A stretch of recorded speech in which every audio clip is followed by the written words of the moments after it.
ことは家から直くている痛みそれをと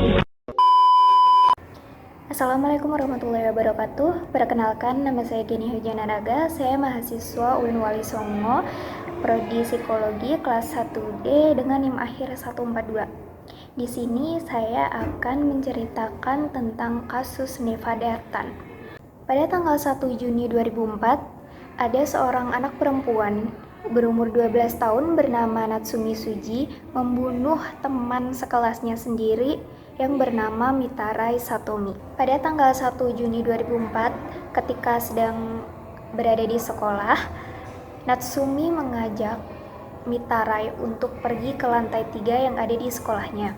Natsumi mengundang Mitarai untuk datang ke ruang kelas yang berada di lantai 3. Ketika Mitarai sudah berada di ruang kelas tersebut, ternyata ruang kelas tersebut kosong.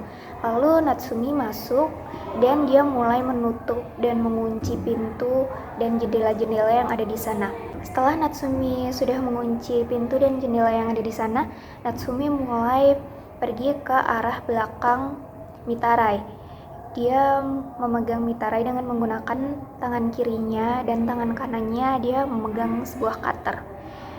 Natsumi membunuh Mitarai dengan cutter tersebut dan Mitarai memiliki luka sedalam 12 cm dan selebar 10 cm yang mana pada anak 12 tahun hal tersebut sangatlah susah untuk dilakukan. Tetapi Natsumi sangat mudah untuk melakukan hal tersebut. Mitarai teriak kesakitan dan darah Mitarai sudah berada di baju Natsumi. Saat Mitarai sudah tergeletak tidak berdaya, Natsumi hanya memandangnya dan dia menunggu selama 15 menit. Dia memastikan apakah Mitarai sudah meninggal atau tidak. Dia hanya melihat dan dia hanya menengok seperti apakah Mitarai sudah meninggal atau belum. Ketika Mitarai masih bergerak, Natsumi masih menunggunya. Dan dirasa Mitarai sudah meninggal, baru Natsumi turun ke lantai 2. Ketika dia masuk ke kelas yang berada di lantai 2, guru yang berada di sana sedang mengajar bertanya. Ketika ditanya, Natsumi menjawab kalau itu bukan darah dia, melainkan itu adalah darah temannya sendiri, yaitu Mitarai yang berada di lantai 3. Guru tersebut langsung beranjak menuju ke lantai 3 dan memastikan keadaan Mitarai. Ternyata Mitarai tidak bisa diselamatkan. Yang selanjutnya ada faktor penyebab kejadian pembunuhan tersebut. Yang pertama, sakit hati pelaku atas ucapan korban.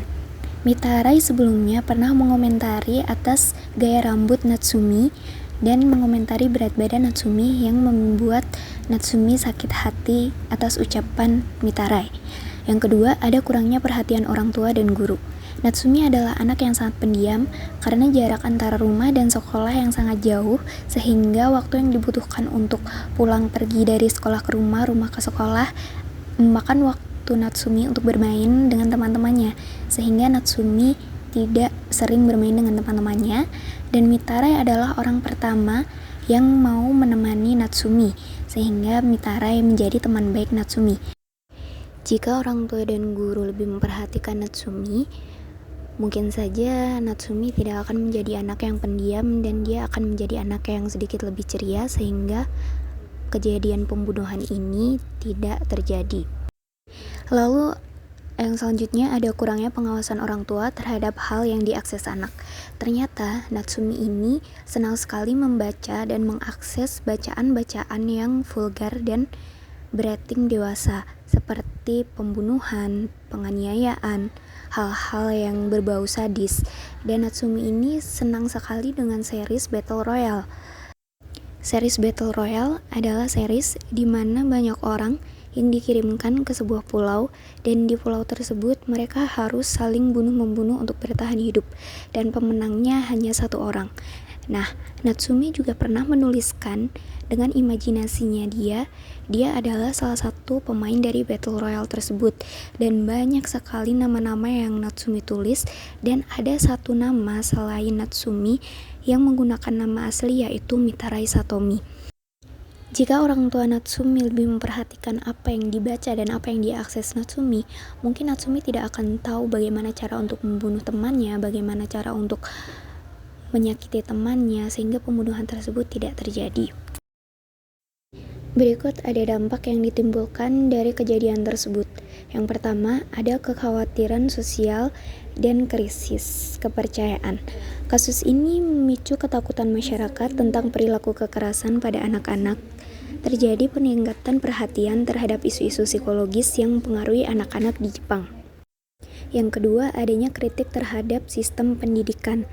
Masyarakat mulai mempertanyakan adanya tekanan sosial di sekolah dan kurangnya perhatian terhadap masalah kesehatan mental anak dapat berkontribusi pada perilaku kekerasan.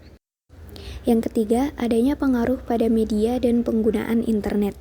Media sosial, forum online, dan situs web menyebarkan informasi secara luas, meskipun banyak yang spekulatif. Kasus ini menunjukkan bagaimana internet dapat memperburuk atau menyebarkan sebuah isu. Yang keempat, ada pengaruh psikologis pada anak. Kasus ini menimbulkan perdebatan mengenai kesehatan mental di kalangan anak-anak, serta pengaruh perilaku kekerasan terhadap mereka. Banyak yang mempertanyakan apakah Natsumi menerima cukup dukungan psikologis sebelumnya.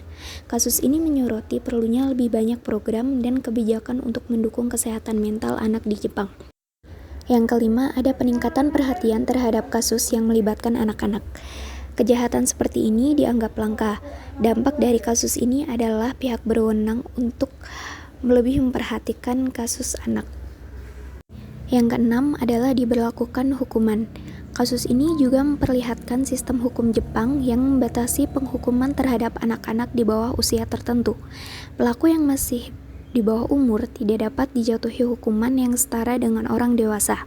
Hal ini memicu perdebatan apakah peradilan di Jepang sudah efektif untuk anak-anak, karena Natsumi sendiri dijatuhi hukuman 2 tahun dari 2004 sampai 2006 dan diperpanjang hingga 2008, dan total hukuman Natsumi hanya 6 tahun saja. Dan yang terakhir, adanya peningkatan stigma terhadap gangguan psikologis. Kasus ini meningkatkan stigma sosial terhadap anak dengan masalah psikologis atau emosional. Media dan masyarakat cenderung memberi label negatif pada pelaku. Ini bisa menyebabkan stigma yang lebih besar terhadap anak yang memiliki masalah mental dan bisa menghambat mereka untuk mencari bantuan.